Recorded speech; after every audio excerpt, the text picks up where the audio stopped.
কেন এসব বলছেন? আমি আপনার সঙ্গে হাত মিলিয়ে এই মিথ্যে বিয়েটা করেছি। কেন এমন মিথ্যে কথা বলছেন জ্যাঠামশাই?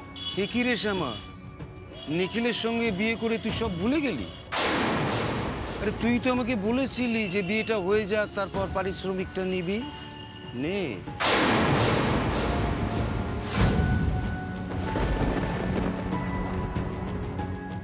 পারিশ্রমিক?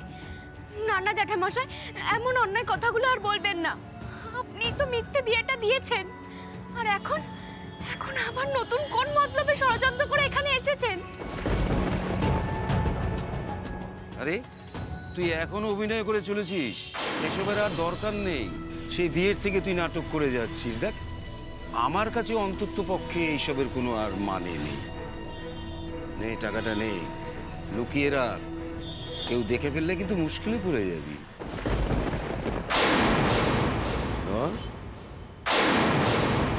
বাহ শ্যামা,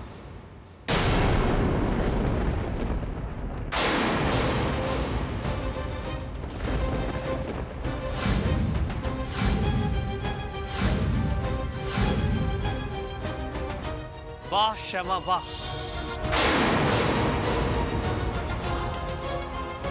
এই হলো আপনার আসল রূপ।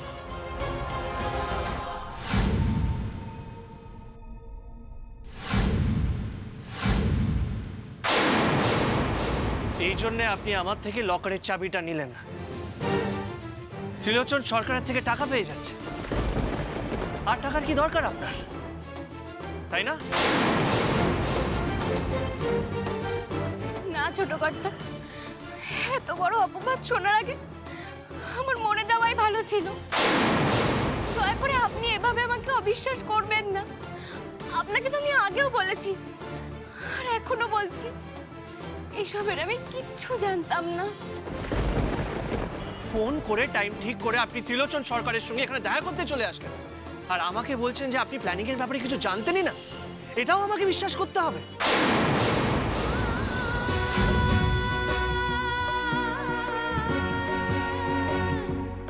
সকালবেলা আপনাকে এই কথাগুলো আমি বলতে চেয়েছিলাম ছোট কর্তা। আমি সত্যি জ্যাঠামশাইয়ের ফোনটা ধরতে চাইনি, আর আমার কাছে তো নাম্বারও ছিল না। গুরুমাই তো জোর করে আমার কানে ফোনটা ধরিয়ে দিয়েছিল, আর তখনই জ্যাঠামশাই আমাকে এখানে দেখা করার কথা বলল। উনি এমন ভাবে বললেন যে ওনার কথায় আমি রাজি হয়ে গেলাম।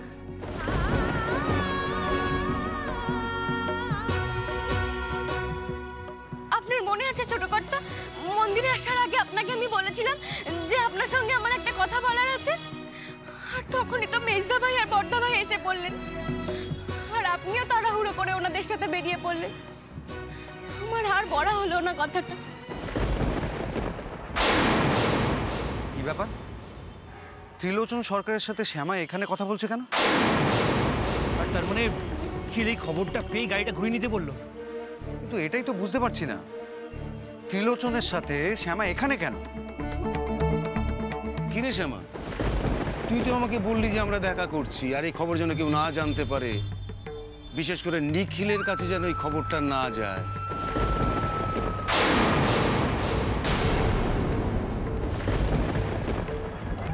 আর এখন সব উল্টো কথা বলছিস? হ্যাঁ, কেন মিথ্যে বলে নিজের পাপের বোঝা বাড়াচ্ছেন জ্যাঠামশাই? আজ শুধুমাত্র আপনার জন্য দুটো মানুষের অনিচ্ছা থাকা সত্ত্বেও তাদেরকে বিয়ের পিঁড়িতে বসতে হয়েছে।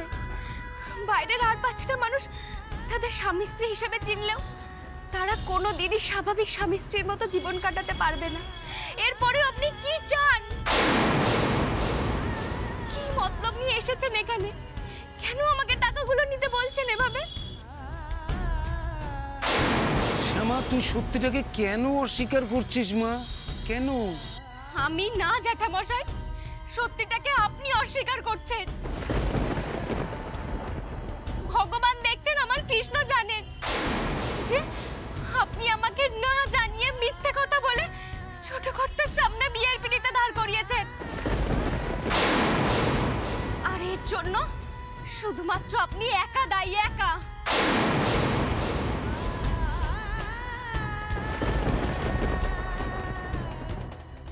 শ্যামা, আমি তো তোকে বলেছি যে নিখিলের সামনে এসব নাটক করে কোনো লাভ হবে না। সেটা তো তুই জানতিস, তুই আমার সঙ্গে প্ল্যান করে নিখিলকে বিয়ে করেছিস। সেটা স্বীকার না করলে তো আর পাল্টেও যাবে না। তোর সঙ্গে তো আমার ফোনে কথা হয়েছিল যে তুই মন্দিরে আসবি, তারপর টাকাটা নিবি। মা, ঋণের বোঝাটা আর আমাকে বাড়াস না মা, নে না, তোর যতটুকু প্রাপ্য সেটাই আমি দিচ্ছি। মা, ওই নিখিলের জন্য তোর ভয় পাওয়ার কিছু নেই রে পাগলি। ভয়? ছোট কর্তাকে ভয় আমি পাচ্ছি না জ্যাঠামশাই, বরং ওনার সামনে দাঁড়িয়ে আমার নামে আপনি যে মিথ্যা কথাগুলো বলছেন সেগুলো দাঁড়িয়ে দাঁড়িয়ে শুনছি বলে আমার ঘেন্না হচ্ছে, আপনার ওপর ঘেন্না। আপনার প্রতি, আপনার মানসিকতার প্রতি আমার ঘেন্না হচ্ছে জ্যাঠামশাই। ছোটবেলা থেকেই তো আপনাকে দেখছি, তখন কেন বুঝিনি যে আপনি এত বড় ভয়ঙ্কর একটা মিথ্যাবাদী। আচ্ছা ছোট কর্তা, আপনাকে এখানে আসতে কে বললেন? আর আপনি ঠিক সময় বা এখানে কি করে এসে বললেন? আমাকে রুক্মিণী মাসি ফোন করে বলেছে। আর যাই হোক, উনি আমার মাসি, আমার ক্ষতি চাইবেন না। যেই উনি জানতে পেরেছেন আপনি এখানে ত্রিলোচন সরকারের সাথে দেখা করতে আসছেন, আমাকে সোজা ফোন করেছেন উনি, আমাকে সতর্ক করার জন্য। আমি প্রথমে ভাবলাম যে ত্রিলোচন সরকার যখন আপনাকে এখানে ডেকেছে নিশ্চয় আপনার কোনো ক্ষতি চায়, কিন্তু না, রুক্মিণী মাসি আমাকে ঠিকই বলেছে। আর এই হলো তার প্রমাণ। আপনি হাত পেতে ত্রিলোচন সরকারের থেকে টাকা চাইছে।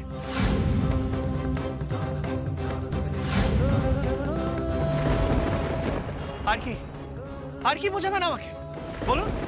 আর কোন সত্য বলবেন? ছি ছি শ্যামা, ছি।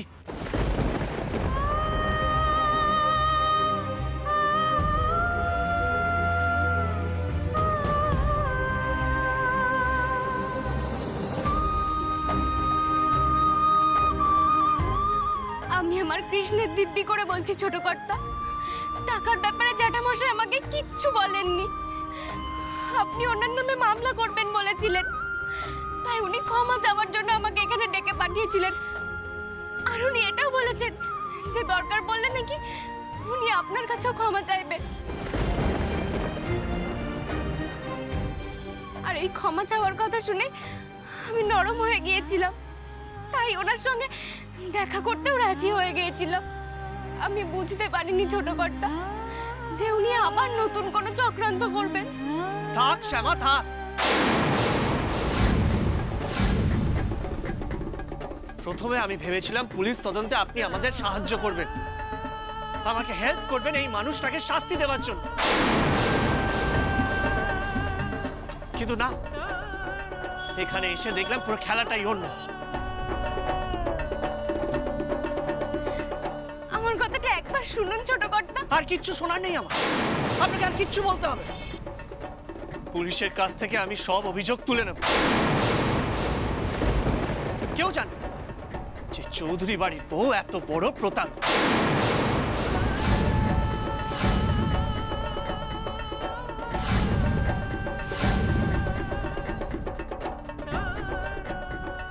আমাকে এতটা অবিশ্বাস করতে পারলেন ছোট কর্তা? এই কটা দিন আমাকে এই চিনলেন আপনি?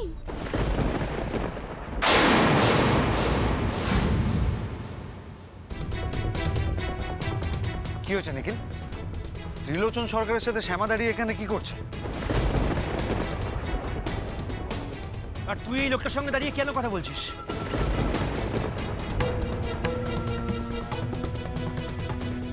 শ্যামার আসল চেহারার টের আমি আজ পেয়েছি বর্দা। এই মন্দিরে দাঁড়িয়ে শ্যামা ত্রিলোচন সরকারের থেকে টাকা নিতে এসেছিল।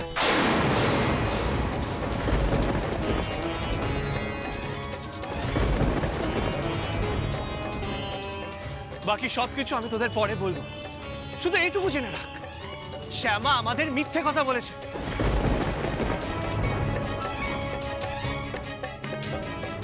আমার বিয়ের চক্রান্তটা এই লোকটার সঙ্গে মিলে করেছে, আর এটার প্রমাণ আমি আজ পেয়ে গেছি। না মানে আপনারা আমাকে ভুল বুঝবেন না, আসলে শ্যামার সঙ্গে ওই প্ল্যানিংটা করবার সময় না ওর সঙ্গে আমার একটা টাকার চুক্তি হয়েছিল, তাই আমি ওকে এখানে দিতে এসেছি। তার জন্য যে শ্যামার এতটা সমস্যা হবে আমি না ঠিক বুঝতে পারিনি। ছি শ্যামা, সামান্য টাকার জন্য তুমি এরকম একটা অন্যায় কাজ করলে? তোমাকে দেখে তো সহজ সরল মনে হয়। ও আজকাল মুখ দেখে তো মানুষ চেনা যায় না, ঠক জোচ্চরও হতে পারে।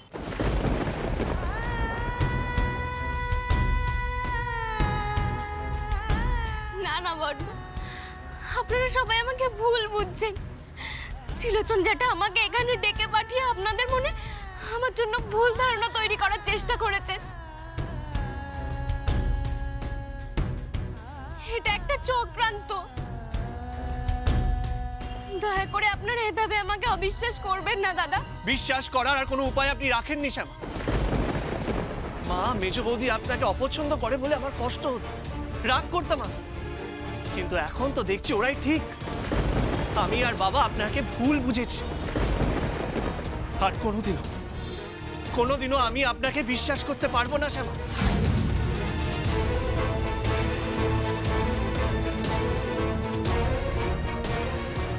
কিছুতেই পারবো না।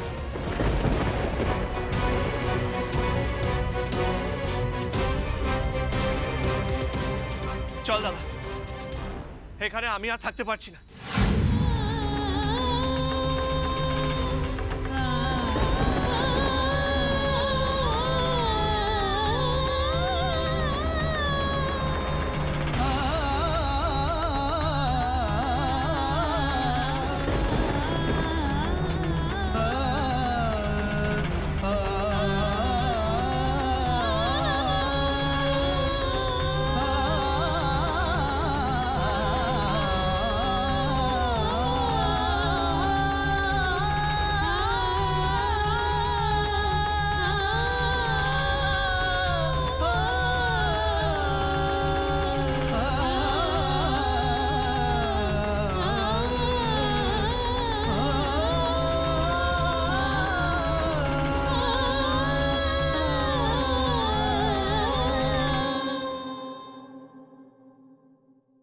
নে শ্যামা, এবার চোখের জল মুছে নে। ওরা তোকে যেভাবে অপমান করে গেল, কখনো ভাবিস না যে তুই আর ওই বাড়িতে যাবি না, এটা কখনো মাথায় আনবি না। ওটা তোর শ্বশুর বাড়ি, ওখানে যাওয়ার পূর্ণ স্বাধীনতা তোর আছে। আর নিখিল যদি তোকে ও বাড়ির থেকে তাড়িয়েও দিতে চায় তবুও যাবি না, গেড়ে বসে থাকবি, গেড়ে। কারণ তুই ওই বাড়ির বউ, তুই নিজেও ভুলবি না, ওদেরকেও ভুলতে দিবি না। যা, গাড়িতে গিয়ে ওঠ। আর যেটা বললাম মনে রাখিস, ও বাড়ি থেকে তুই কিন্তু এক পাও নড়বি না, বুঝেছিস? আমার কৃষ্ণ আমাকে মানুষ চিনতে শিখিয়েছেন কোনটা ভালো কোনটা মন্দ, কোনটা সৎ কোনটা অসৎ। যার সঙ্গেই প্রতারণা করে বিয়ে দিলেন, তার মনেই আজ অবিশ্বাসের বীজ পুঁতে দিলেন, আমাকে এতটা নিচে নামিয়ে দিলেন। কিন্তু এখনো আমার বিশ্বাস আছে, ভগবান আজ না হোক কাল আপনাকে এই অন্যায়ের শাস্তি দেবেনই। শাস্তির ভয় আমি আমার লড়াইটা করব না। তুই আমাকে এই চিনলি শ্যামা? পাপ পুণ্য ন্যায় বিচার করে আমি মুখ বুজে আমার অপমান আমি সহ্য করে যাব, সেটা তো হতে পারে না শ্যামা। এই ত্রিলোচন সরকার অন্য ধাতুতে গড়া। আমি এখানে জিততে এসেছি, যেভাবেই হোক আমি জিতব। আর ওই চৌধুরী পরিবারের কাউকে আমি সুখী হতে দেব না। আমার মেয়ের সঙ্গে যে অন্যায়টা হয়েছে, সেই অন্যায়ের বদলা আমি কড়ায় গন্ডায় তুলে নেব, ব্যাস। এখানে দাঁড়িয়ে আর কথা বাড়াস না, যা বাড়ি যা।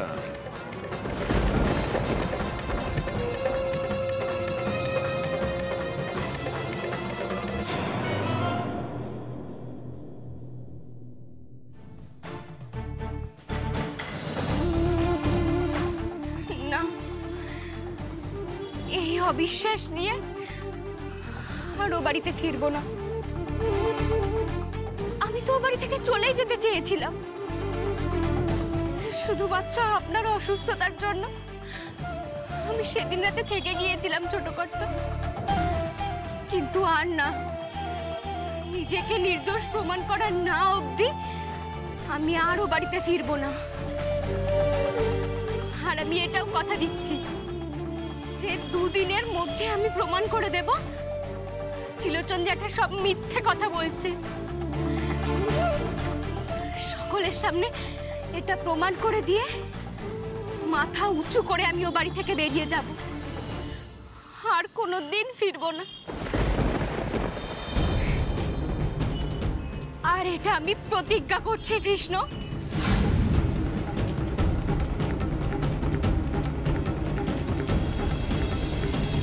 সবটা তো আমার সামনেই হলো গো দিদি ভাই।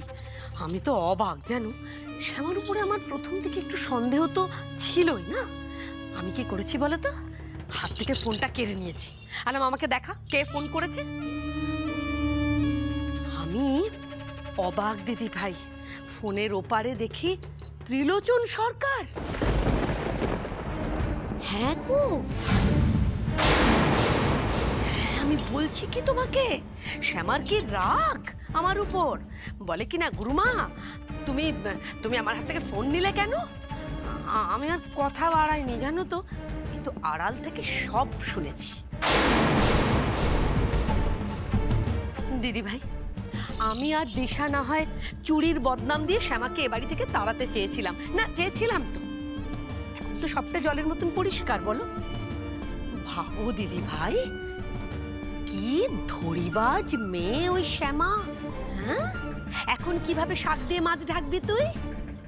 তবে দিদি ভাই, আমি কিন্তু নিখিলকে সঙ্গে সঙ্গে জানিয়ে দিয়েছি এই শ্যামা ত্রিলোচন সরকারের শাটের কথা। আমি নিখিলকে বলে দিয়েছি যে ত্রিলোচন সরকার ডেকেছে, শ্যামা দেখা করতে যাচ্ছে ওই রক্ষাকালী মন্দির তলায়। এতক্ষণে বোধহয় নিখিল পৌঁছেও গেছে সেখানে। হ্যাঁ, আমি তো অশোককে ফোন করেছিলাম একটু আগে। নিখিল শ্যামাকে আর ত্রিলোচন সরকারকে নিজের চোখে মন্দিরে কথা বলতে দেখেছে মা। এইবারে কিন্তু শ্যামা একেবারে হাতে নাতে ধরা পড়ে গেছে। বলছি মেজো বৌমা, আমরা কিন্তু প্রথম দিন থেকেই সন্দেহ করেছিলাম, বলো হ্যাঁ, যে শ্যামা এই চক্রান্তর সঙ্গে কোনো না কোনোভাবে তো যুক্তই। হ্যাঁ, আজ মন্দিরে দাঁড়িয়ে সে কথা প্রমাণ হয়ে গেল তো, কি ভালোই হয়েছে বলো। একদিকে ভালো হয়েছে না, নিখিল তো গোটা ব্যাপারটা নিজের চোখে দেখেছে, এবার তো আমাদেরকে ওকে বিশ্বাস করতেই হবে। এত বড় সাহস কি করে হয় মেয়েটার, কি আমাদের বাড়িতে ঢুকবার জন্য চক্রান্ত করেছে। আমার অমন সুন্দর সহজ ছেলেটা তার জীবন নিয়ে নাকি ছিনিমিনি খেলার মতলবে ছিল। দিদি ভাই, আমার খুব খারাপ লাগছে গো জানো। আমি তো আসলে শ্যামাকে অনেকদিন ধরে চিনি না, কিন্তু তুমি বিশ্বাস করো আমি এর কিছুটা টের পাইনি গো, সত্যি বলছি। হ্যাঁ, অমন সহজ সরল মুখ করে থাকে, ঘুরে বেড়ায় ঘরের মধ্যে। মা গো, কে বলবে। হ্যাঁ দিদি ভাই, তলে তলে ত্রিলোচন সরকারের সঙ্গে যোগাযোগ রেখে চলেছে। শ্যামা এরকম করলো? না না, আমার কিছুতেই বিশ্বাস হচ্ছে না। মেজো বৌমা, নিখিলরা কখন বাড়িতে ফিরবে? ওরা কি সোজা বাড়িতেই আসবে? হ্যাঁ মা, নিখিলরা ডাইরেক্ট বাড়িতেই ফিরছে। সে কি, নিখিলরা এখন বাড়ি ফিরছে কেন? আর তোমরাই বা সাত সকালে এরকম কোলাহল জুড়েছো কেন? কি হয়েছে এখানে? নিখিলরা এখন কেন বাড়ি ফিরছে, আমরা কেন এত কোলাহল জুড়ে দিয়েছি, এসব প্রশ্নের উত্তর তোমার চাই তো? তোমার আদরের ছেলের কাছ থেকে আজ জেনে নিও। আরে তোমার বলতে অসুবিধা কোথায়? মেজো বৌমা, কি হয়েছে বলো তো? শ্যামাকে নিয়ে কোনো গন্ডগোল হয়েছে নাকি আবার? আমি তো শুনলাম ও মন্দিরে গেছে, সেখানে কিছু হয়েছে? আমি আর কি বলবো বাবা, আমি কিছু বললেই তো প্রবলেম। আপনি তো আমার প্রত্যেকটা কথাতেই সন্দেহ করেন এখন আমায়। না না, তা কেন মেজো বৌমা, তুমি আমাকে খুলে বলো না কি হয়েছে। দেখো, এভাবে আমার কাছ থেকে কোনো ঘটনা লুকিয়ে রাখাটা ঠিক নয়। তোমাদের মুখ চোখ দেখে মনে হচ্ছে কিছু একটা হয়েছে। কি হলো, সবাই এভাবে চুপ করে রইলে কেন? বলো কি হয়েছে, বলো। আমি বলছি বাবা,